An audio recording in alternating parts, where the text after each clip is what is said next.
La verdadera historia del imperio más grande no se construyó sobre el honor y el valor, sino sobre los hombros de hombres a quienes se les había amputado la conciencia. Van a conocer a una élite secreta que regresaba voluntariamente al infierno de la guerra, no por la patria, sino por oro y sangre. Esta es la historia de unos soldados para quienes el asesinato se convirtió en rutina y la lealtad en una mercancía que se vendía al mejor postor. Les contaremos cómo estos carniceros profesionales masacraron ciudades enteras sin perdonar ni a mujeres ni a ancianos, y por qué en una batalla decisiva recibieron la orden monstruosa de golpear a sus propios hermanos romanos directamente en la cara. ¿Quiénes son estos perros de la guerra que traicionaron los ideales de la República por el capricho de sus generales? ¿Cómo pasaron de ser salvadores de la patria a verdugos despiadados que mantenían atemorizada a la mismísima ciudad eterna? ¿Y qué destino les esperaba a aquellos que hicieron de la violencia su profesión? Miren esto hasta el final, para conocer la verdad sobre la unidad más letal y cínica de César, de la cual los historiadores prefieren callar avergonzados.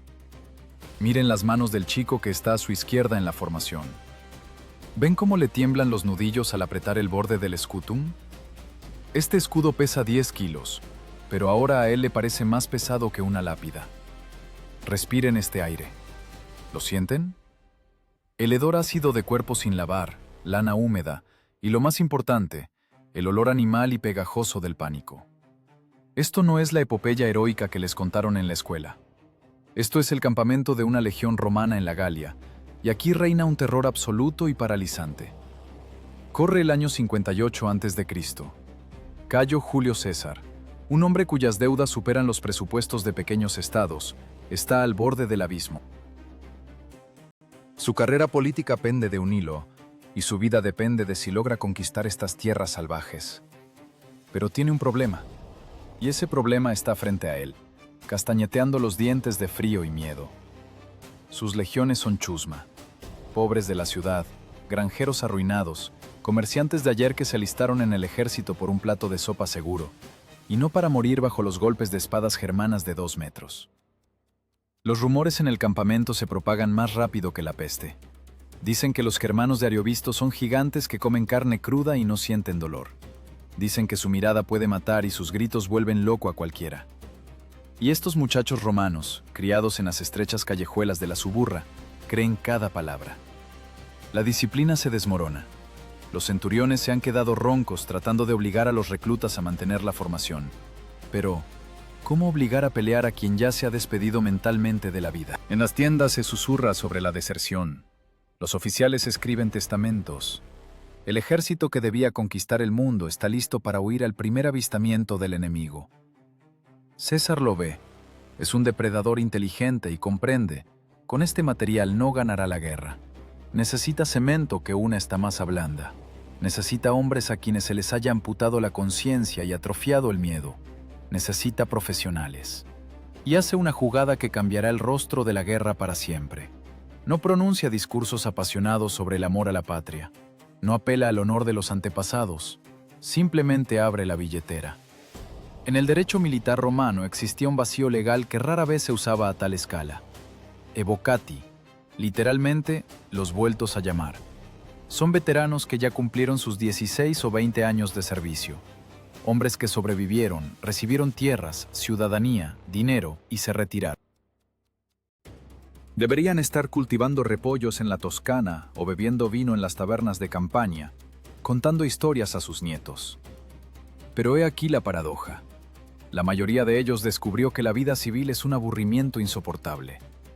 Imaginen a un hombre que vivió 20 años al sonido de una trompeta, que sabía que su vida dependía del compañero de la derecha, que se acostumbró al peso del gladius en la cadera como a una parte de su propio cuerpo. Y ahora imagínenlo en una aldea tranquila. El silencio lo vuelve loco. Los vecinos le parecen idiotas, los problemas insignificantes. No tiene adrenalina, no tiene propósito. Es un extraño en el mundo de la paz. Y entonces llega una carta del procónsul César. En esa carta no hay grandilocuencia, hay números, doble sueldo, exención de los trabajos del campamento, nada de cavar zanjas, nada de talar bosques, nada de cargar pesos, excepto su propia arma. la posibilidad de obtener el rango de centurión y, lo más importante, la promesa del botín. César les propone volver no como carne de cañón, sino como élite, como dioses de la guerra entre mortales. Y ellos responden. Abandonan sus granjas, a sus esposas, su vejez tranquila. Sacan de los baúles viejas armaduras en las que aún quedan rasguños de espadas ibéricas o flechas partas. Afilan hojas que no han bebido sangre en un par de años.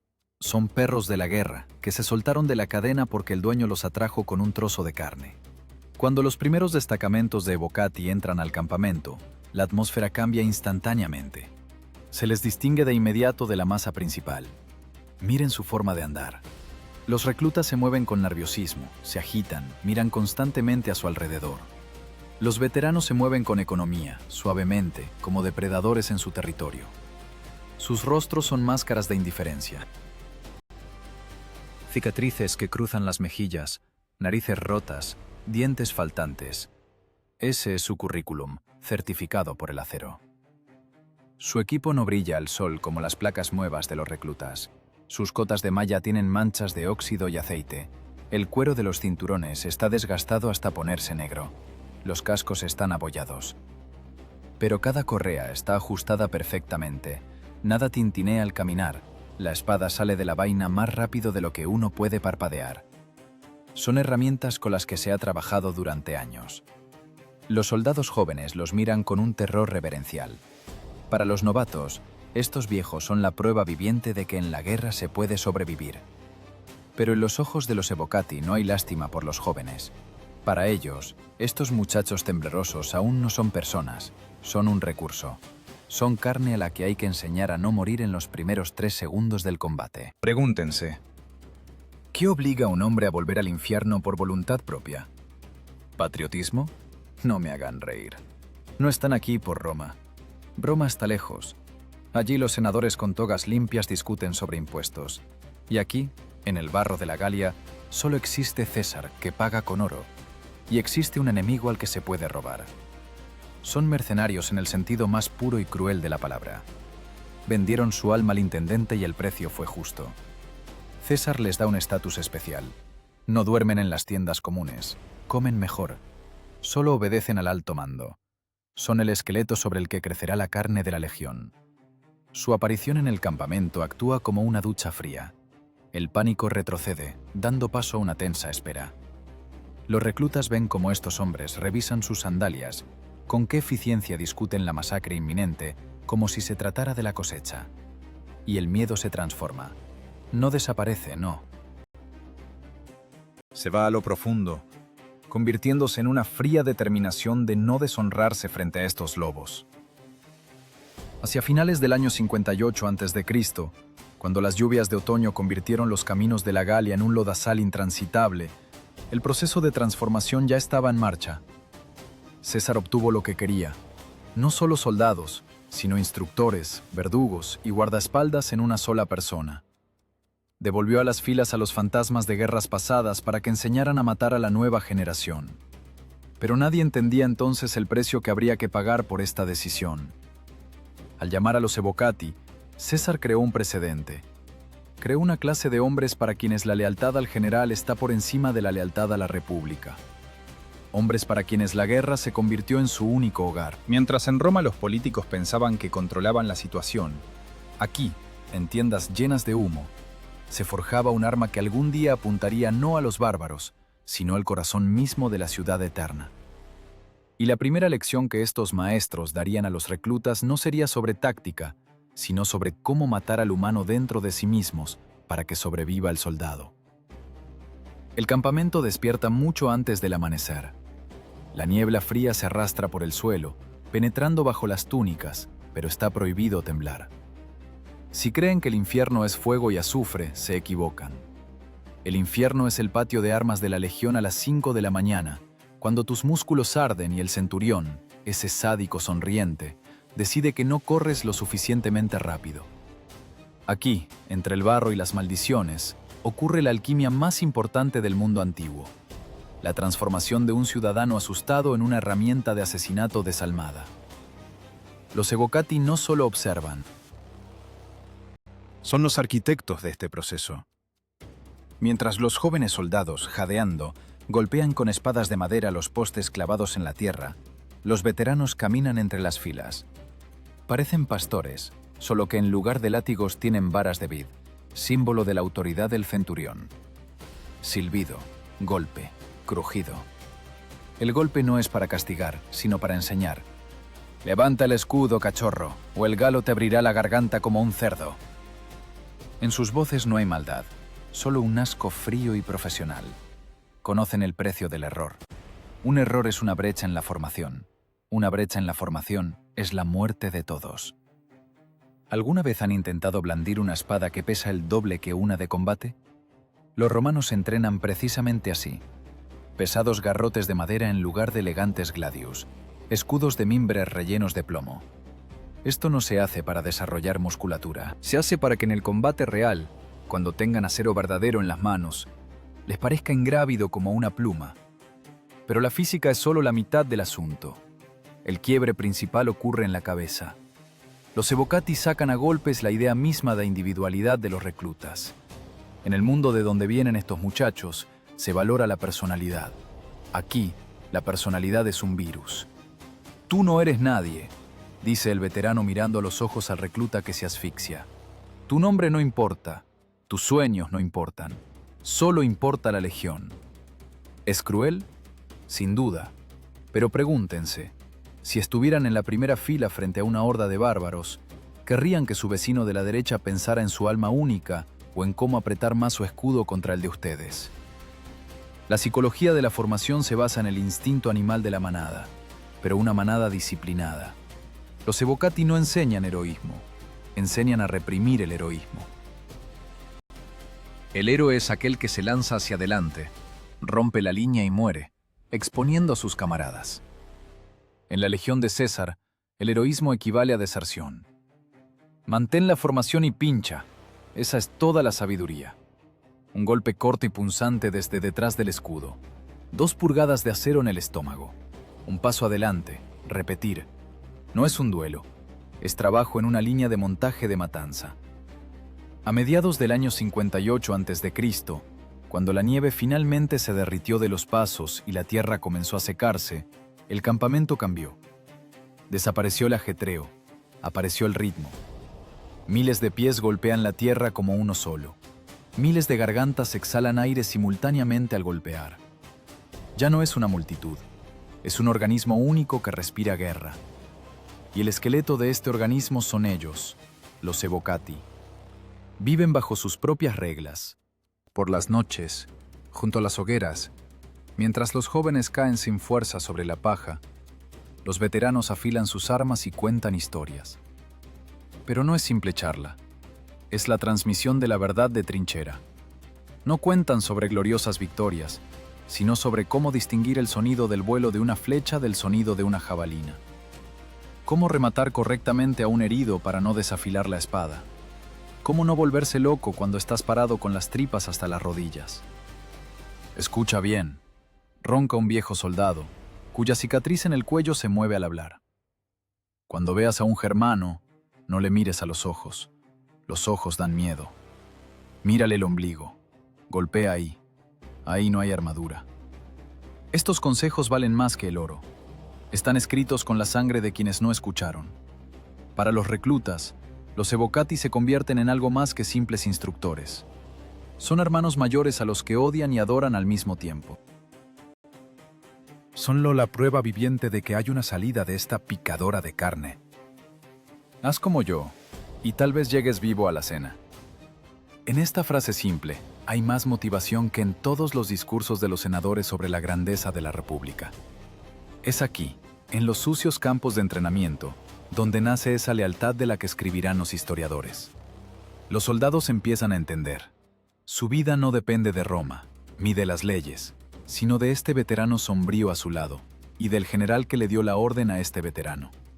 La lealtad se desplaza. Se vuelve tangible, personal. César es un dios que alimenta y viste. El evocati es un sacerdote que enseña a sobrevivir.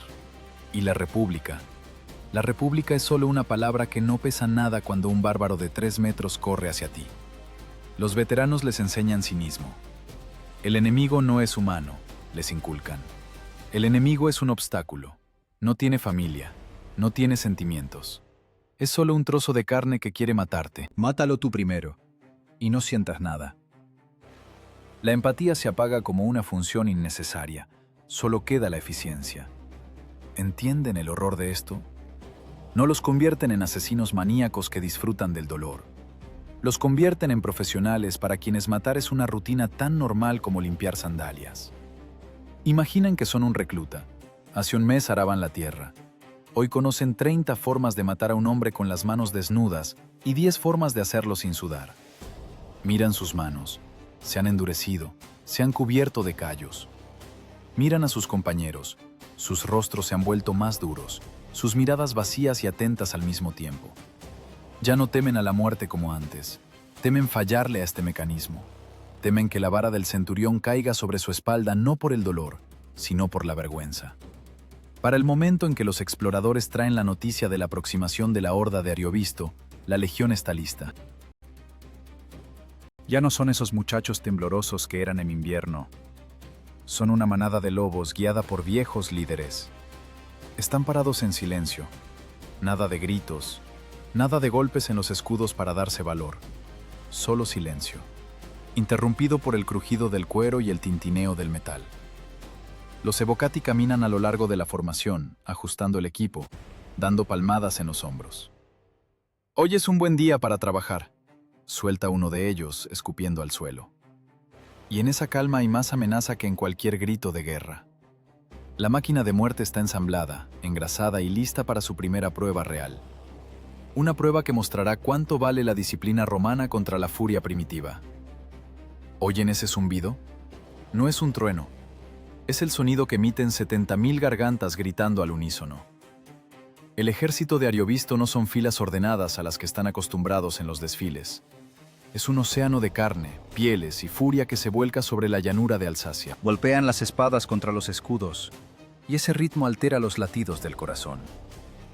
Los germanos no pelean solo por la tierra. A sus espaldas, en carretas, están sus mujeres y niños. Ellas gritan, se rasgan la ropa y ruegan a sus maridos que venzan o mueran. Las apuestas están al límite. Para los bárbaros, la retirada es imposible. Para los romanos, la derrota significa la muerte bajo tortura. Miren la línea romana. Es delgada, traicioneramente delgada frente a esta avalancha humana. Pero en la primera fila no hay novatos temblando. Allí están ellos, los evocati. Hombres con rostros del color de la corteza de un roble viejo. No gritan en respuesta. No golpean los escudos. Mastican ajo o ajustan correas, mirando la muerte que se acerca con el aspecto de espectadores aburridos en un anfiteatro. Este silencio asusta al enemigo más que cualquier grito de guerra. Es el silencio del carnicero antes de empezar el turno. Ariovisto apuesta al primer golpe. Su táctica es simple y vieja como el mundo. Asustar, aplastar, pisotear. Los germanos son enormes. En promedio son una cabeza más altos que un romano. Sus espadas son largas, cortantes, hechas para cercenar extremidades de un solo golpe.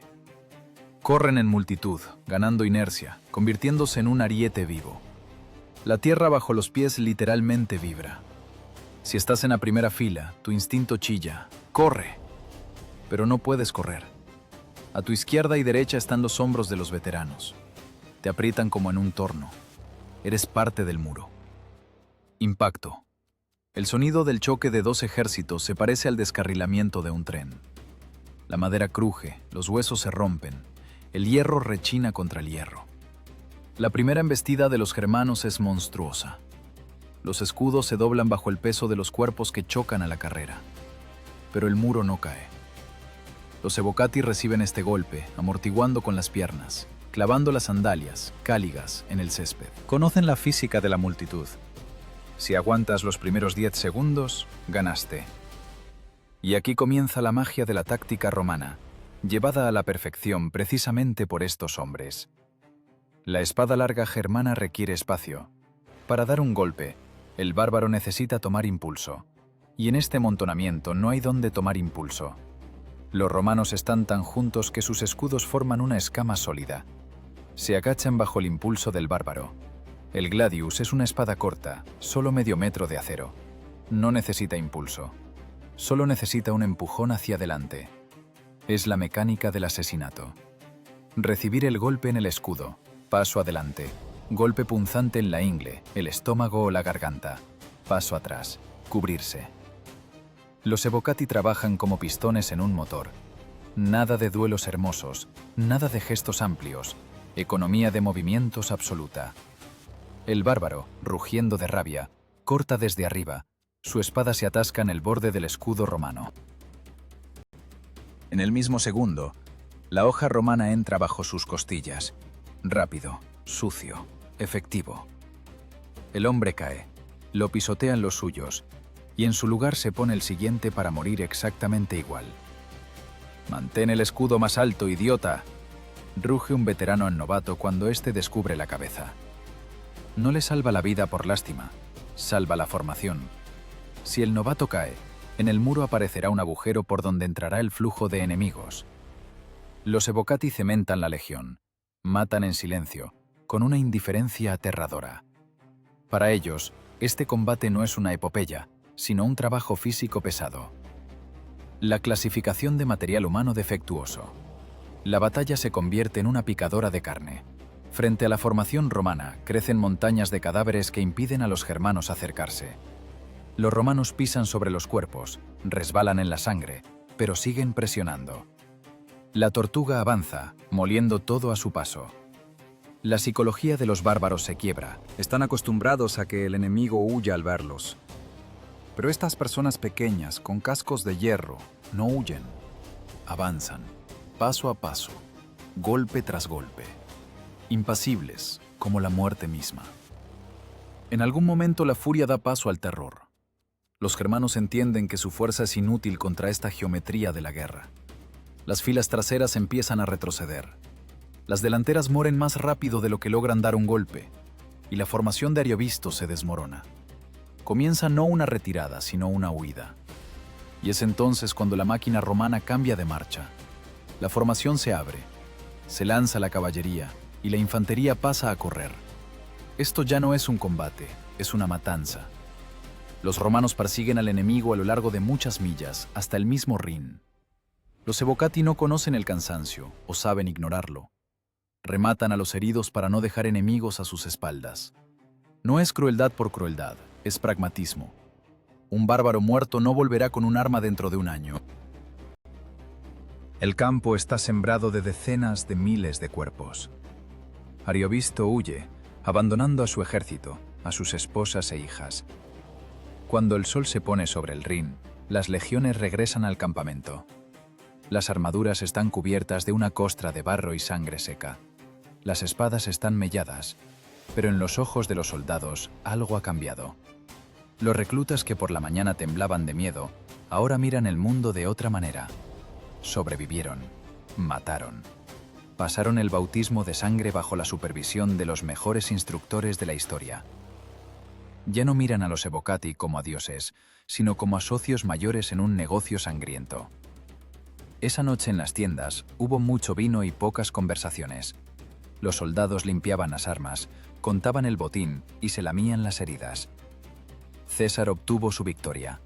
Demostró a Roma que puede vencer a los germanos, pero el logro principal no fue ese. Lo principal fue que el mecanismo funcionó. Los evocati demostraron ser indispensables, convirtieron el pánico en triunfo. Sin embargo, la guerra en la Galia apenas comenzaba. Y si la batalla con Ariovisto fue el triunfo de la espada y la formación, por delante les esperaba una prueba de otro tipo.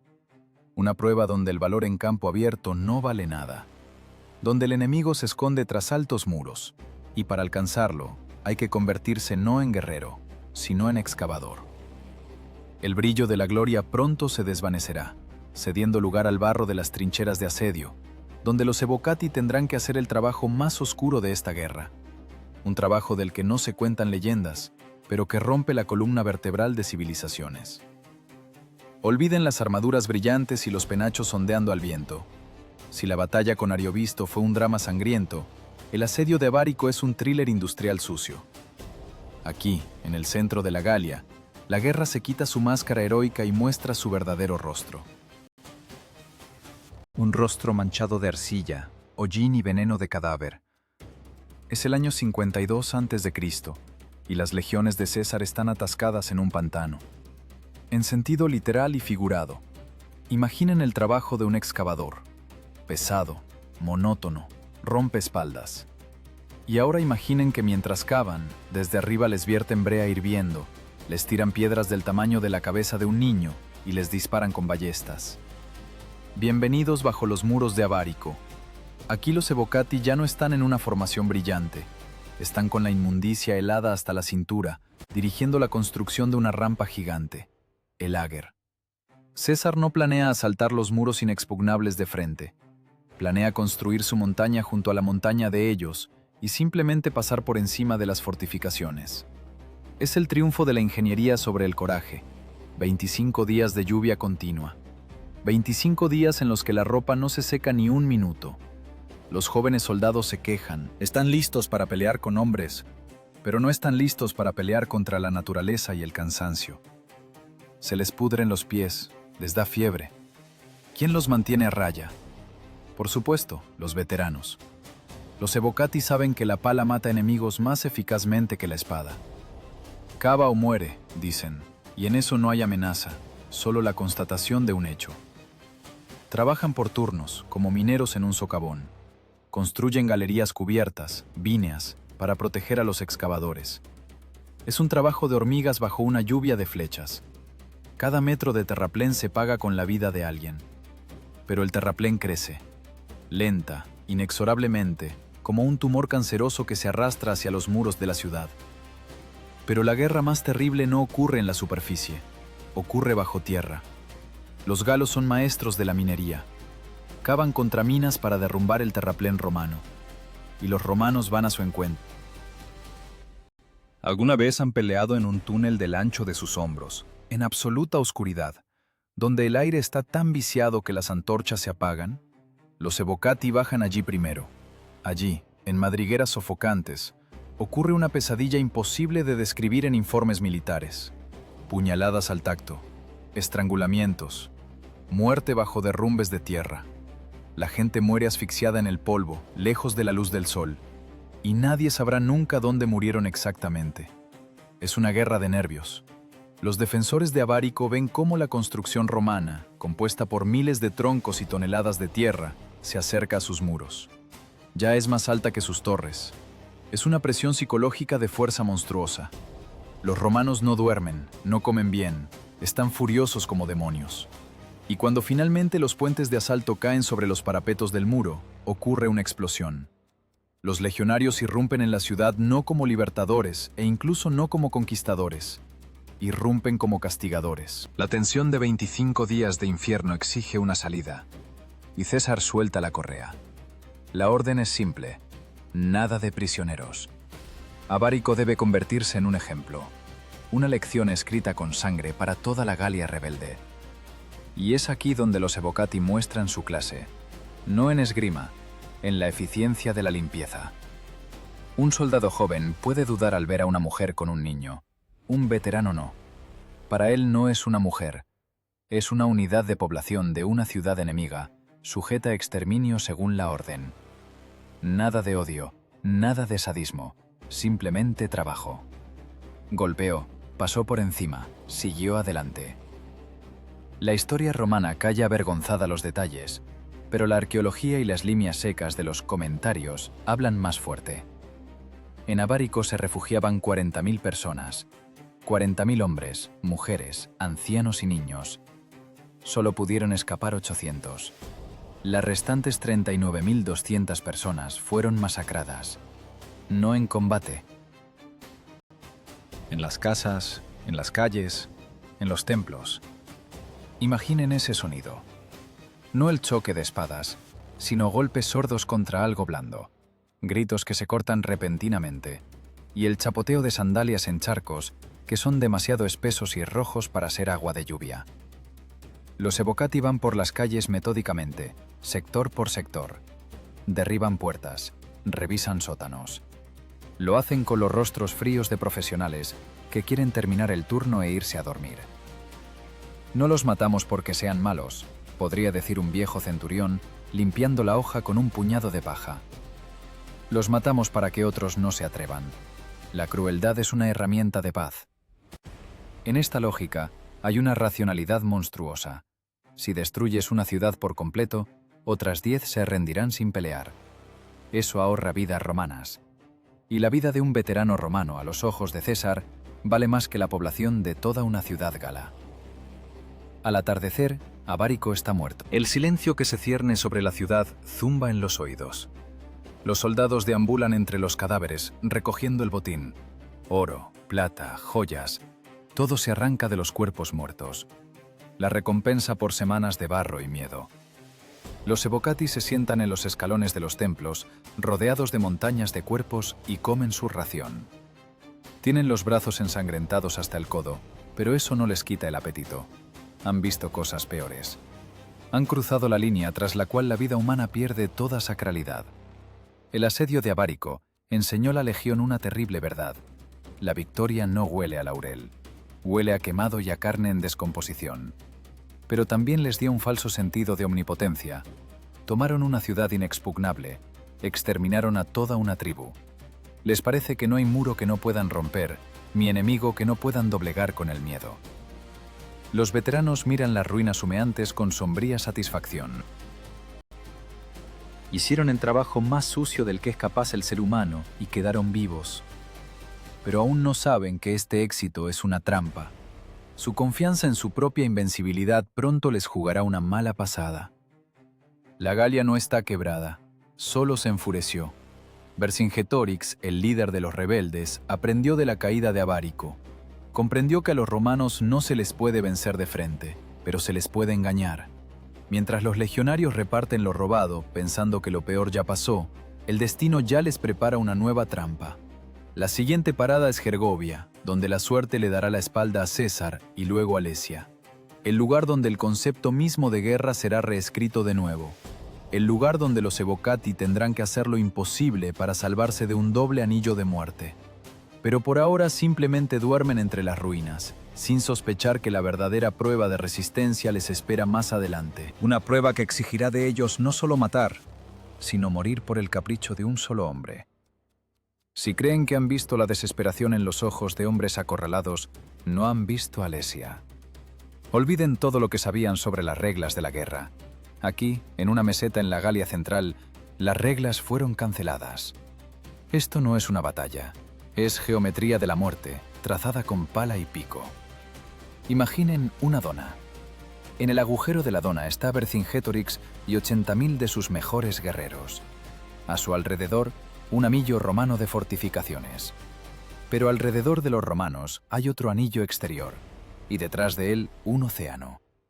250.000 galos que llegaron a ayudar a los sitiados. Los romanos son el relleno en un pastel de furia y acero. Año 52 a.C. Septiembre. El aire vibra de tensión. César se metió en una trampa de la que no hay salida. Cualquier manual de táctica les dirá, si están rodeados por fuerzas enemigas superiores, son cadáveres.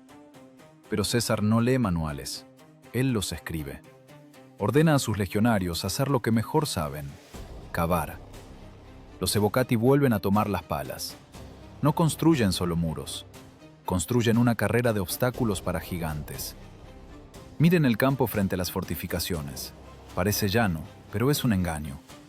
Bajo la hierba se esconden lirios, fosos trampa con estacas afiladas en el fondo, untadas con excrementos y podredumbre para una infección segura.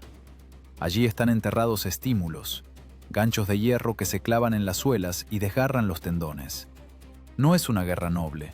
Es una línea de montaje industrial de mutilación. Los veteranos instalan estas trampas con la misma calma con la que un campesino pone lazos para conejos. Saben, cada galo que pise una estaca no llegará al muro con una espada. Los días se alargan infinitamente. Hay poca comida, hay poca agua, pero lo más aterrador es el sonido. Los tambores del ejército de liberación galo retumban día y noche, sin dejar dormir. Tortura psicológica. Están sentados en el terraplén, masticando un bizcocho más duro que una piedra, y miran el mar de luces alrededor. Son 250.000. Ustedes son apenas 50.000. La aritmética dice que morirán. Pero miran al veterano de al lado. Duerme apoyado en la empalizada, e incluso en sueños, su mano está sobre la empuñadura del gladius. Si él no entra en pánico, ¿por qué deberían hacerlo ustedes? Y entonces llega el momento de la verdad. Los galos atacan simultáneamente desde dos lados. El anillo interior intenta salir, el exterior presiona hacia adentro. La línea de defensa romana está estirada al límite, 18 kilómetros de muros que hay que mantener. Es físicamente imposible. El caos lo consume todo. Gritos, crujido de lanzas rompiéndose, el retumbar de la tierra bajo los pies de miles de personas corriendo. En el sector donde la defensa se resquebraja, llega el momento crítico. Los galos encontraron un punto débil, el campamento en la ladera de la colina. Suben por los muros como hormigas. Los reclutas romanos retroceden. Tienen en los ojos ese brillo vidrioso que precede a la huida de pánico. Si corren ahora, es el fin. Las legiones serán masacradas hasta el último hombre, y César lo sabe. Lanza a la balanza su última reserva, los evocati. Los mismos a los que guardaba, los mismos que pasaron con él por el infierno de los últimos años. No los envía a morir por Roma, los envía a morir por él. ¡Mírenme!, grita, poniéndose su famosa capa escarlata que se ve a una legua. Esa capa es un blanco, pero también es un faro. Cuando los veteranos ven ese destello rojo en la masa gris de la batalla, algo hace clic en sus cabezas. El general, el hombre que es dueño de sus destinos, se mete en lo más denso de la lucha cuerpo a cuerpo. Esto viola todos los protocolos de seguridad, pero funciona como una descarga eléctrica. Los evocati salen disparados. Se estrellan contra la multitud de galos no en formación, sino como un ariete vivo. Aquí, en la estrechez entre los terraplenes y los fosos, la táctica ya no funciona. No hay espacio para maniobrar, no hay espacio ni para tomar impulso. Los evocati trabajan con puñales y puños. Estrangulan a los enemigos con las correas de los cascos. Usan los escudos como armas contundentes, rompiendo huesos faciales. Es una pelea primitiva y sucia en una zanja. Un veterano, al recibir un golpe de lanza en el hombro, no cae. La adrenalina y la costumbre de años al dolor lo mantienen en pie. Rompe el asta, atrae al enemigo hacia sí y le clava el gladius bajo las costillas. No retrocedemos porque no hay a dónde retroceder. Este pensamiento palpita en las sienes. Pero hay otro pensamiento más terrible. Pelean con tal furia no porque quieran salvar la República. Pelean porque César está mirando. Es personal. Es un acto íntimo de violencia, cometido para la aprobación de un solo hombre. El combate dura horas. La tierra se vuelve tan resbaladiza por la sangre que la gente cae sin estar herida. Los cadáveres llenan los fosos y los vivos caminan sobre los muertos como sobre un puente. Los evocati cubren las brechas con sus cuerpos, literalmente. Donde cayó un escudo se levanta un hombre. Cada vez son menos. La vieja guardia se derrite como cera en el fuego. Pero ganan tiempo. Esos minutos preciosos que necesita la caballería para golpear a los galos por la retaguardia. Y cuando eso sucede, cuando la horda gala de repente se estremece y comienza a desmoronarse, llega un silencio extraño. Los gritos cesan. Solo queda la respiración pesada y los gemidos de los heridos. Los evocati están parados entre montañas de cuerpos, apoyados en espadas ensangrentadas. No parecen vencedores, sino demonios que salieron del inframundo. Sus rostros están negros por el hollín, las túnicas convertidas en harapos. César pasa junto a ellos. No da discursos, simplemente asiente. Y ese asentimiento es suficiente. En ese momento entre el hedor a muerte y quemado de Alesia, ocurre la transformación definitiva. Roma, con su senado, leyes y foros, dejó de existir para estos hombres. Se convirtió en una abstracción. La realidad se volvió solo este hombre con la sucia capa escarlata. Lo salvaron. Lo sacaron de la tumba que toda la Galia había cavado para él. Y ahora saben, él les debe. Y él sabe que ellos le pertenecen completamente. Alesia se convirtió en la fragua donde la lealtad al Estado se refundió en una devoción fanática al líder. Los veteranos miran a los miles de prisioneros galos que sacan por las puertas. Vercingétorix arroja sus armas a los pies de César. Es un gran momento histórico, pero a los evocati les importa un bledo el simbolismo. Piensan en otra cosa. Entienden que la guerra en la Galia ha terminado, pero su guerra no ha terminado. Solo cambia de forma. Estos hombres sobrevivientes del doble anillo del infierno se dieron cuenta de una terrible verdad. Ya no pueden vivir sin guerra.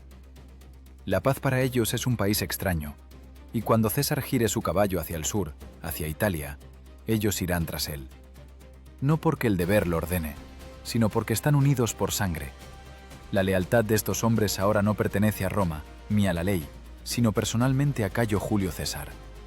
Y esta lealtad personal pronto los obligará a acercarse a la orilla de un pequeño río llamado Rubicón, para cambiar las reglas del juego para siempre. La Galia está conquistada. 10 años de matanza continua han terminado. Parecería que es hora de volver a casa. Los evocati, cuyos cuerpos están cubiertos de cicatrices como viejos mapas, Sueñan con cosas simples. Un pedazo de tierra, una mujer que no hable un dialecto gutural y vino que no tenga sabor a sangre.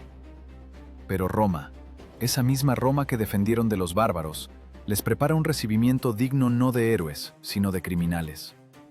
En el Senado se sientan hombres con togas limpias que nunca durmieron en un charco, ni se sacaron una punta de flecha del muslo con un cuchillo oxidado. Temen a César, pero temen aún más a su ejército. El Senado plantea un ultimátum. César debe entregar el mando y presentarse ante un tribunal. ¿Y sus soldados? Deben irse a sus casas, sin recompensas, sin la tierra prometida, sin pensiones. Imaginen que son un veterano que entregó los mejores años de su vida al Estado, y el Estado les escupe en la cara. En ese momento ocurre un proceso químico irreversible. El ciudadano muere definitivamente. Solo queda el mercenario. Cuando César alinea a la 13ª legión en la orilla de un riachuelo sucio llamado Rubicón, no les da una lección sobre derecho constitucional. Les habla en el lenguaje del rencor. «Quieren quitarme el honor a mí y a ustedes un trozo de pan», dice. Y para un evocati, ese argumento pesa más que todas las leyes de las 12 tablas. El cruce del Rubicón no es una marcha triunfal, es un crimen colectivo. Al cruzar ese arroyo, cada soldado sabe, no hay vuelta atrás. Ahora son enemigos del Estado. Pero la paradoja es que el Estado para ellos ya no es la Roma abstracta, sino el hombre concreto que camina adelante. César se convierte en su patria. La guerra que sigue a esto no se parece a la masacre en la Galia. Es una guerra civil, la más sucia, la más vil y la más trágica de todas las formas de conflicto humano. Ahora el enemigo no usa pieles ni grita con voz salvaje. El enemigo habla latín. El enemigo usa el mismo uniforme. El enemigo reza a los mismos dioses. Miras a través del campo Y ves tu propio reflejo. Matar a un germano es una hazaña. Matar a un romano es un trabajo del cual uno quiere lavarse las manos, aunque estén limpias. La culminación llega en el verano del año 48 a.C., en los campos ardientes de Farsalia, en Grecia. Cneo Pompeyo Magno reunió un ejército que supera en el doble a las fuerzas de César. Tiene la mejor caballería, tiene el apoyo del Senado, tiene a toda la juventud dorada de Roma. Hijos de cónsules, herederos ricos, la flor de la aristocracia. Llegaron a la guerra como a un safari. Están perfumados, sus armaduras brillan con plata. Sus caballos valen más que toda la aldea donde nació el cesariano promedio. César lo ve, conoce la psicología de estos muchachos. Son valientes mientras todo va según el plan, pero no saben lo que es el dolor verdadero. Y César da una orden que entrará en la historia como muestra de genialidad cínica. Separa un cuerpo especial, cuyo núcleo son los evocati, Y les da una instrucción que hiela la sangre. No golpeen a las piernas, dice. No golpeen al cuerpo, golpeen a la cara. Suena extraño, pero en esto se esconde un cálculo profundo. A los evocati les importa un bledo su apariencia. Sus caras ya parecen botas viejas, pero para los jóvenes aristócratas de Pompeyo, la cara es su capital, su futuro, su orgullo. El miedo a ser desfigurados es para ellos más fuerte que el miedo a la muerte. César convierte la vanidad del enemigo en su arma. La batalla comienza. La caballería de Pompeyo, brillando y retumbando, se lanza contra el flanco de César, esperando aplastar a la infantería. Según todas las reglas de la guerra, la infantería debería encogerse y cubrirse con los escudos. Pero los veteranos de César rompen las reglas, no se defienden, atacan a la caballería, a pie contra jinetes. Es una locura si eres novato, es un fusilamiento si eres profesional. Imaginen ese momento. Un joven jinete romano galopa levantando la espada, y de repente frente a él crece un muro de viejos sucios y furiosos que no apartan la mirada. No lanzan los pilums, jabalinas pesadas como de costumbre. Los usan como lanzas, pinchando con la punta directo a los ojos, a la nariz, a las mejillas. El efecto psicológico es instantáneo y demoledor. Los jinetes, en lugar de pelear, empiezan a cubrirse la cara con las manos. Se dan vuelta, pierden el control. El pánico se apodera de la juventud dorada. No están listos para convertirse en monstruos. Dan vuelta a los caballos. La formación se rompe. Los evocati, en silencio, con eficiencia, sin gritos innecesarios, comienzan la carnicería. Bajan a los jinetes de las sillas y los rematan en el suelo. En el centro del campo, las legiones chocan escudo contra escudo. Aquí, en el amontonamiento, la experiencia lo decide todo.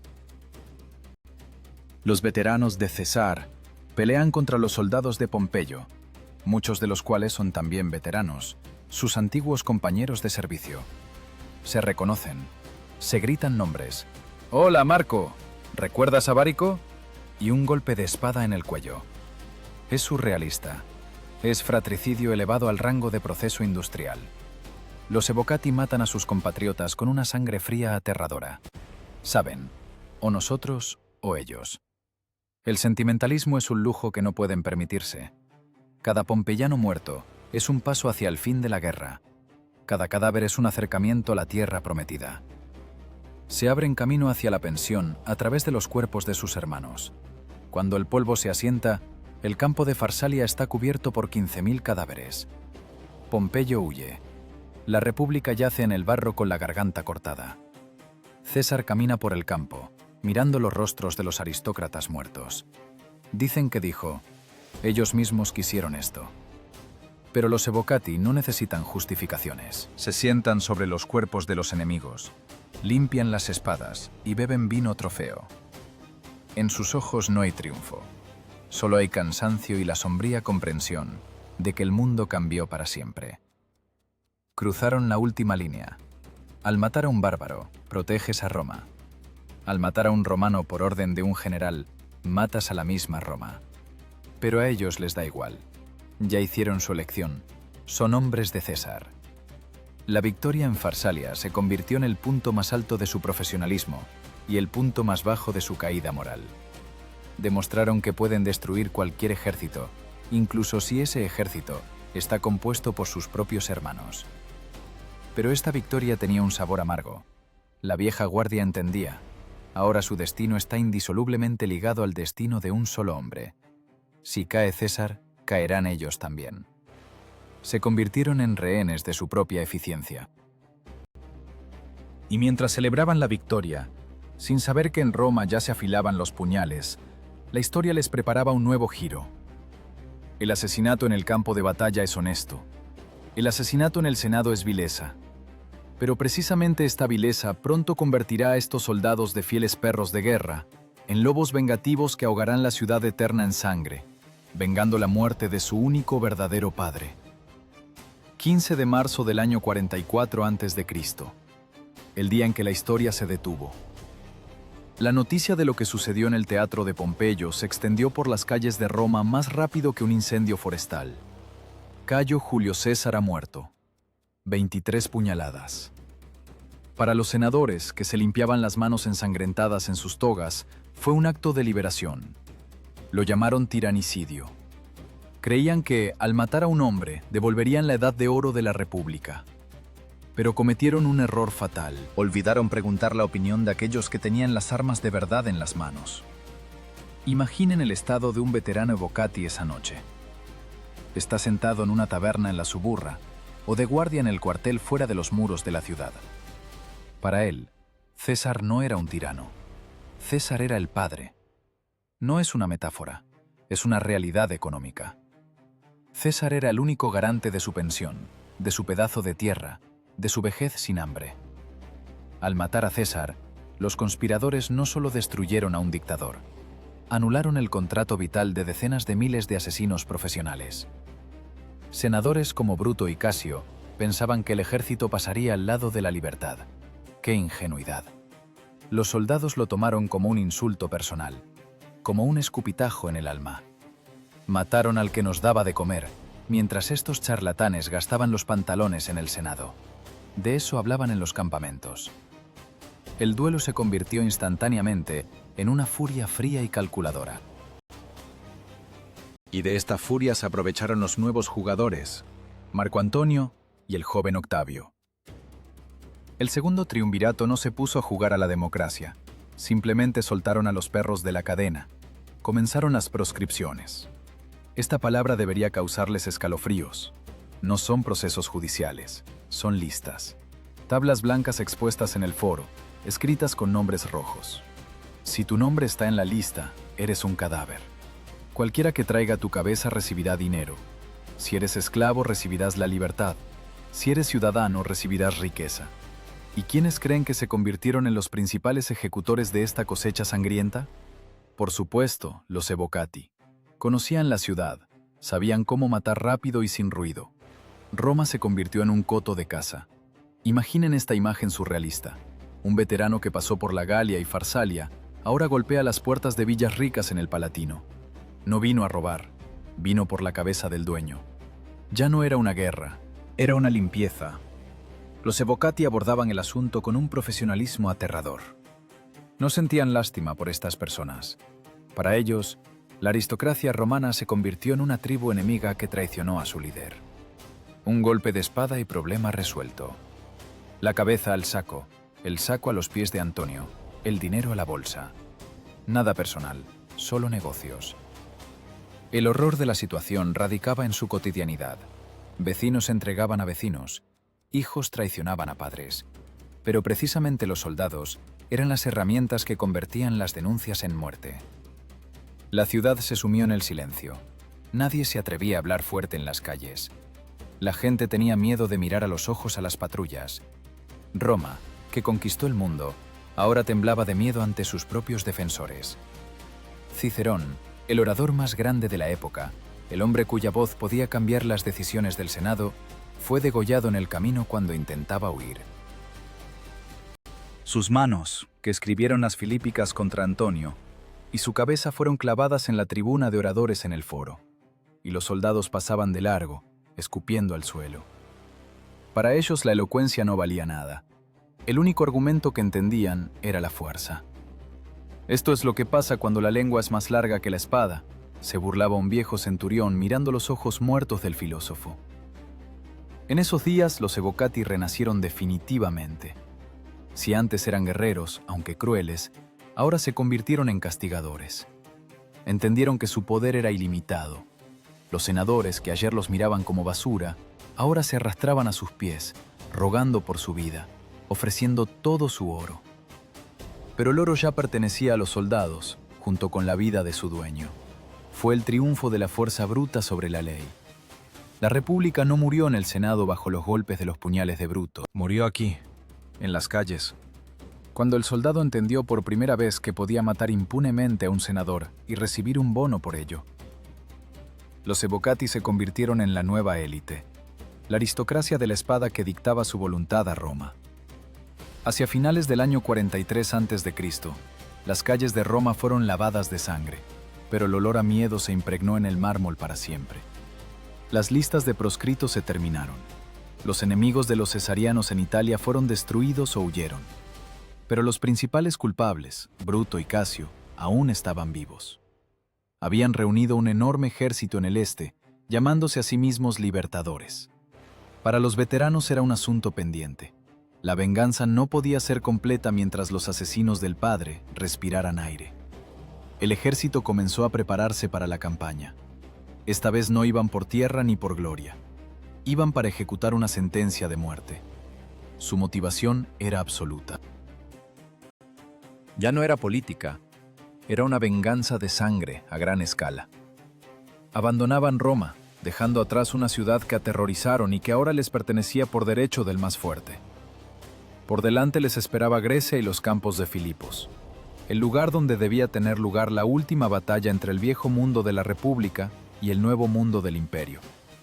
Y los Evocati sabían, no volverían a casa hasta ver los cadáveres de los últimos republicanos. Sus espadas, que ya habían probado la sangre de senadores en Roma, ansiaban beberla hasta hartarse en el campo de batalla.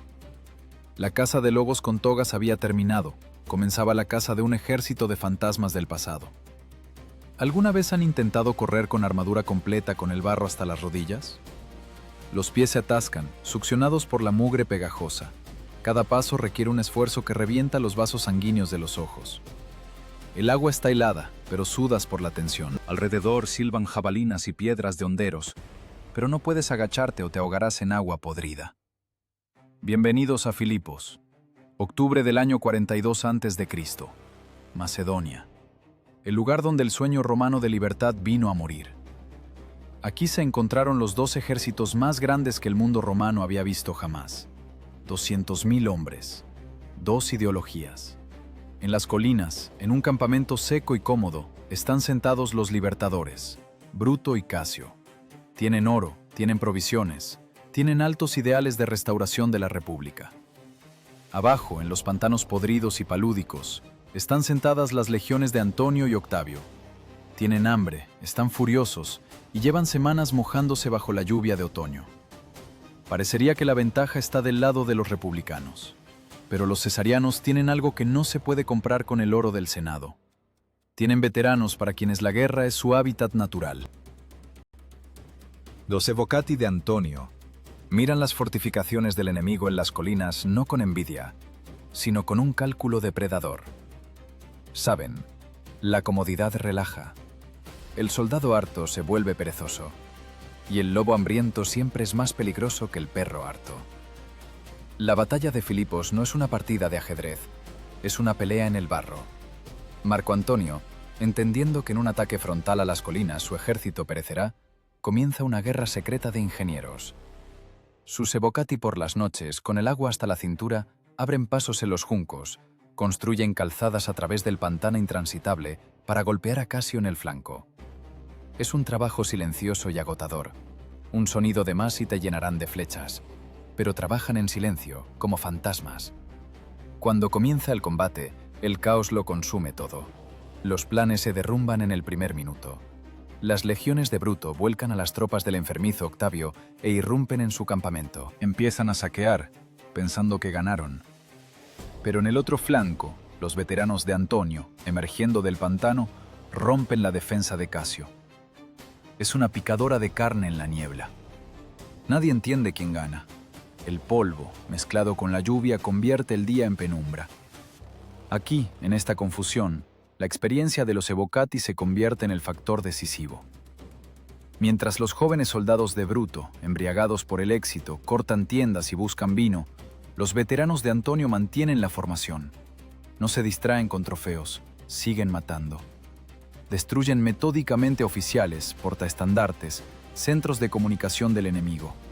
Saben, la batalla no termina cuando se captura el campamento, sino cuando se quiebra la voluntad del enemigo. La tragedia de Filipos es una tragedia de malentendidos. Casio, mirando desde su colina, ve gente corriendo y piensa que su ejército ha sido destrozado. Le fallan los nervios. Un viejo romano no puede permitirse el cautiverio. Ordena a su liberto que le corte la garganta. Muere sin saber que en realidad su aliado Bruto venció en su sector.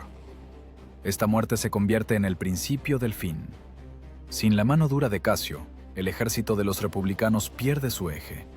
La segunda batalla, ocurrida 3 semanas después, ya no es una maniobra táctica, es agonía. Los Evocati de Antonio y Octavio, agotados por el hambre y el frío, van al ataque con la furia de los condenados. Saben, si no ganan hoy, mañana morirán de agotamiento. Bruto intenta animar a sus hombres con discursos sobre la libertad. Pero ¿qué es la palabra libertad contra el golpe sordo de un escutum en la cara? Los veteranos se incrustan en las filas de los republicanos. Es un espectáculo terrible. Imaginen cómo una máquina muele carne. La formación de los cesarianos se mueve lenta pero inexorablemente. no dan cuartel. Si en Farsalia aún podían perdonar a un compatriota, aquí, en el barro de Macedonia, la misericordia murió. Ustedes mataron a César, morirán todos. Esta sentencia tácita se ejecuta con crueldad pedante. Bruto ve cómo sus líneas se desmoronan. Ve cómo sus alabadas legiones de la libertad huyen ante la violencia profesional. Entiende que no perdió ante un ejército, sino ante el tiempo. Su tiempo se acabó. La República es un mito hermoso que no resistió el choque con la realidad de las legiones de hierro. Bruto huye a las colinas, y allí, en el círculo de los pocos amigos que quedan, se arroja sobre su espada. Cuando llega el silencio, el campo de batalla parece un matadero de ganado. Miles de cuerpos pisoteados en el barro. Los vencedores deambulan entre los cadáveres, rematando heridos y arrancándoles las armaduras. Antonio encuentra el cuerpo de Bruto. En un raro impulso de respeto, lo cubre con su capa púrpura. Pero es un gesto para la historia, no para los soldados. Los Evocati miran esto con una mueca cínica. Les importa un bledo la nobleza. Ganaron. Sobrevivieron en este infierno. Destruyeron a los últimos defensores del viejo mundo. Ahora no hay senado ni leyes que puedan detenerlos. Solo están ellos y sus generales. La victoria en Filipos fue sucia, sangrienta y definitiva. Puso punto final a la historia de la República Romana. La idea de que los ciudadanos libres pueden gobernarse a sí mismos fue enterrada en el pantano macedonio bajo las sandalias de soldados mercenarios. El mundo ahora pertenecía a quienes tenían la espada más afilada y la legión más leal. Pero mientras los soldados repartían el botín, no notaban cómo entre sus comandantes, Antonio y Octavio, saltaba la primera chispa de frialdad. Destruyeron al enemigo común, y ahora no tenían con quién pelear, excepto el uno con el otro. La hermandad de armas es fuerte mientras haya quien matar juntos. Pero cuando los enemigos se acaban, los aliados de ayer empiezan a mirar las gargantas del otro. Los Evocati, celebrando la victoria, aún no sabían que les esperaba otra guerra más. Una guerra que los obligaría a elegir entre dos amos y que pisotearía definitivamente su código de honor, convirtiendo la lealtad en una mercancía que se vende al que pague más. El mundo resultó demasiado pequeño para dos lobos. La década de tregua sangrienta entre Marco Antonio y Octavio fue solo una pausa prolongada antes del acto final de la tragedia. 10 años, los Evocati envejecieron, recibieron tierras, las perdieron y volvieron a tomar las espadas. Ahora el mapa de la República Romana está partido por la mitad, oeste contra este. La Roma pragmática y fría de Octavio contra la Alejandría lujosa y embriagadora de Antonio. Y en el medio, en el punto de ruptura, están ellos. Los veteranos, para quienes la lealtad al general siempre fue su única religión. Pero, ¿qué hacer si tu Dios se volvió loco? Bienvenidos al año 31 a.C., Cabo Axio, Grecia.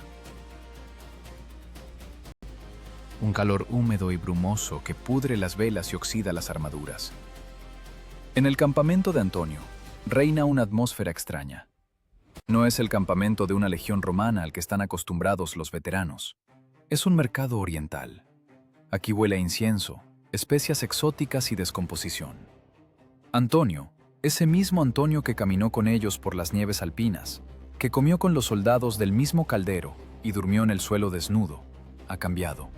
Los Evocati lo ven y no les gusta. Su viejo león ahora usa sedas orientales. Bebe vino sin diluir desde la mañana hasta la noche. Pero lo peor es la mujer, Cleopatra. La reina egipcia está aquí, en el campamento militar.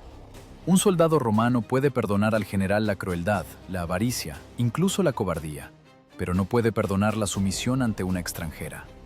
Los veteranos se miran entre sí junto a las hogueras, escupiendo en el polvo. ¿Peleamos por Roma o por la almohada de una ramera egipcia? Esa pregunta cuelga en el aire más pesada que los vapores del pantano que traen la malaria. 2 de septiembre del año 31, el día en que el mar ardió. Antonio decide dar batalla en el agua. Es un error, su fuerza está en tierra. 19 legiones, cuyo núcleo son esos mismos Evocati, están en la orilla. Son la mejor infantería del mundo. Le ruegan a Antonio: danos tierra firme bajo los pies y ahogaremos al muchacho Octavio en su propia sangre. Un viejo centurión, cubierto de cicatrices, llora mostrándole al general sus heridas. Emperador, ¿por qué confías en estas tablas podridas más que en mis espadas? Pero Antonio no escucha. escucha a la reina. La batalla comienza. Desde la orilla, desde las altas colinas, decenas de miles de veteranos observan esto como espectadores en un teatro. Ven cómo los enormes barcos de Antonio, fortalezas flotantes, torpes, intentan aplastar las ágiles liburnas de Octavio. El estruendo de catapultas, el crujido de remos rompiéndose, el humo de incendios. Es un caos. Pero los soldados en la orilla están tranquilos. Saben, incluso si la flota perece, Antonio los tiene a ellos. 19 legiones en tierra son invencibles.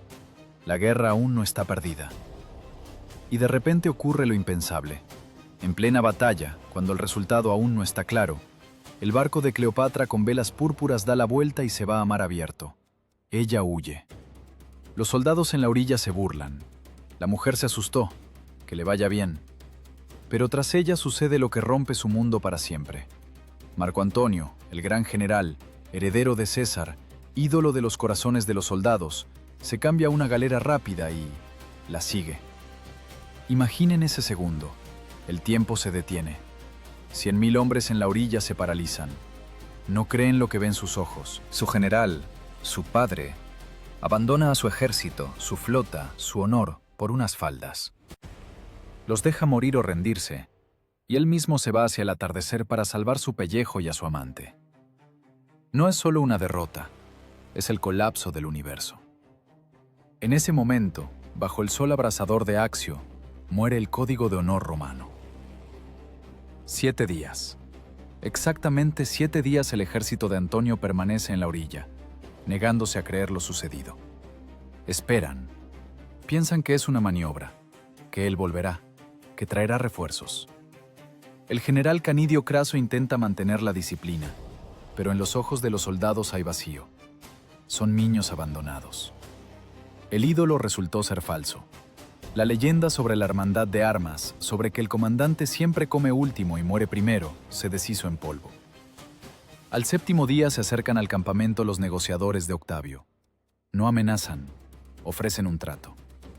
Un trato simple y cínico. Su comandante los vendió por una noche con la reina. Les ofrecemos la vida, conservar sus rangos y tierras en Italia. Elijan. Y los Evocati eligen, no porque hayan amado a Octavio. Octavio para ellos es un burócrata frío y resbaladizo que ni siquiera sabe sostener bien una espada. Lo eligen porque en un mundo donde el honor está muerto, solo queda el cálculo. Si la lealtad es una mercancía que el general puede tirar, ¿por qué el soldado debe guardarla gratis? 19 legiones pasan al lado de Octavio, sin combate, sin gritos de gloria. Simplemente enrollan los estandartes de Antonio y desenrollan los estandartes del nuevo amo. Es el acto de traición más masivo y silencioso de la historia romana.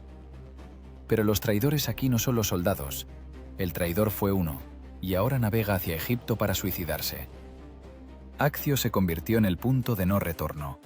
Los Evocati entendieron la verdad definitiva y terrible.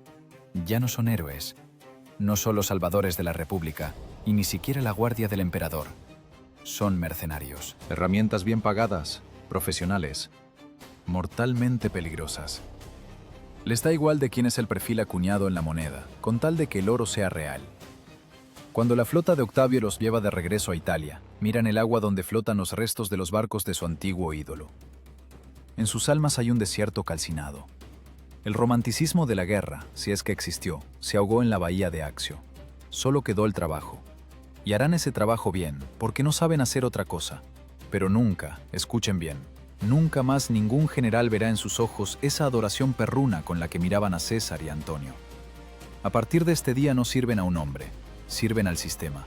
Y este sistema, al que llamarán imperio, se mantendrá sobre sus hombros, pero no tendrá corazón. Por delante les espera la última etapa de transformación. Se convertirán en los primeros ladrillos en los cimientos del nuevo orden mundial. Pero será un mundo de aburrimiento, donde no hay lugar para el guerrero. Un mundo que crearon con sus espadas, pero en el que resultarán ser personas sobrantes, condenadas a recordar los días en que su furia cambiaba la historia, sentados en el porche de sus granjas y mirando la vida pacífica que desprecian. Silencio. ¿Lo escuchan? Es el sonido más aterrador para un hombre que pasó 20 años durmiendo bajo el estruendo del hierro y despertando con el grito de una trompeta. No es el silencio de la paz, es el silencio del cementerio. Llegó el año 27 a.C. Octavio, ahora llamado Augusto, cerró las puertas del templo de Jano. Eso significa que no hay más guerras. La paz romana, Pax Romana, descendió sobre la tierra agotada como una manta pesada y sofocante. Y bajo esa manta se asfixian lentamente aquellos que conquistaron este mundo, los Evocati. A la historia le encanta la ironía. Estos hombres sobrevivieron al infierno de la Galias, pasaron por la picadora de carne de las guerras civiles, traicionaron a sus ídolos para sobrevivir, para al final encontrarse frente a un enemigo al que no se puede matar con la espada. El nombre de ese enemigo es aburrimiento. Al imperio ya no le hacen falta héroes, al imperio le hacen falta oficinistas. Octavio Augusto, ese genio del cálculo frío, comprende. Mantener a miles de asesinos profesionales sin hacer nada es peligroso. Pero tampoco hay con quién pelear. Y encuentra una solución que en su cinismo supera todas las batallas de César. Convierte a los lobos en perros guardianes. Incorpora a los Evocati en la máquina burocrática. Miren a este hombre sentado tras una mesa en el pretorio de una guarnición en algún lugar de Dalmacia. Lleva una túnica limpia, tiene esclavos, es prefecto del campamento, praefectus castrorum. Es la cima de la carrera para un soldado simple, un techo con el que un recluta no podía ni soñar. Pero miren sus manos.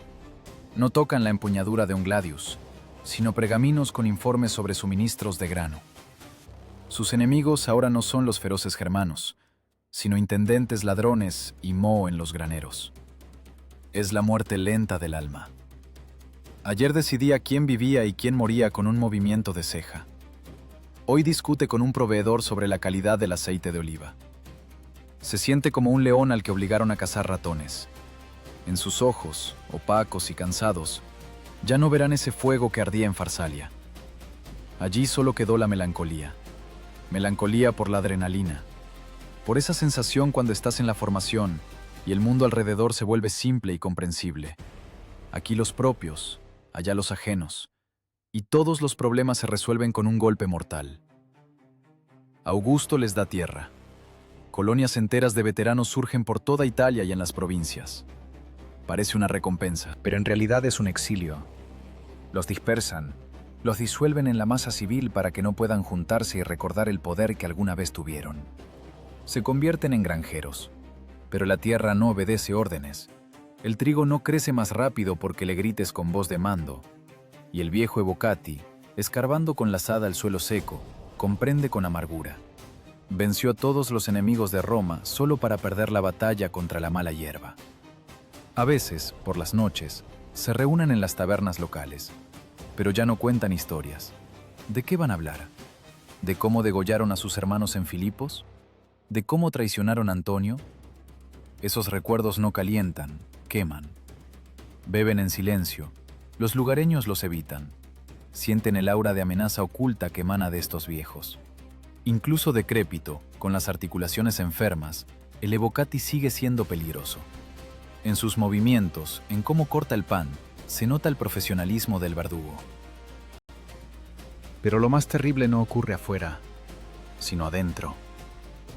La vida pacífica da tiempo para pensar, y los fantasmas regresan.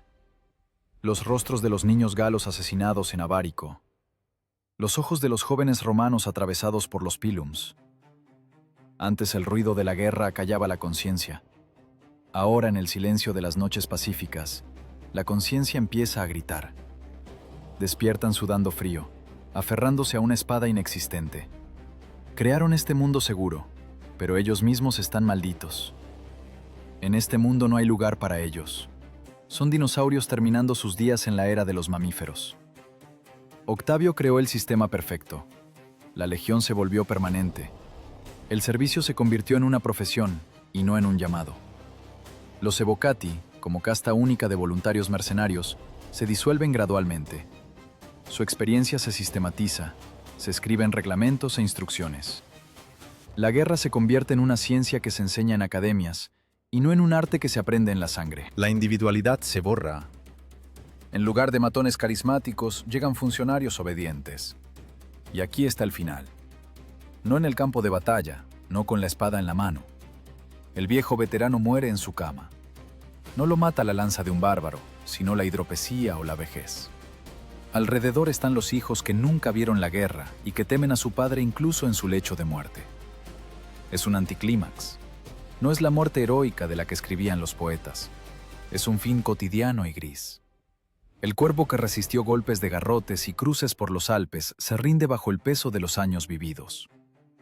Cuando el último de los evocati de César exhala su último suspiro, nadie nota que se fue una época. Roma sigue inquebrantable. Los templos de mármol brillan al sol. Las fronteras están cerradas de forma segura por legiones que marchan igual que enseñaron estos viejos.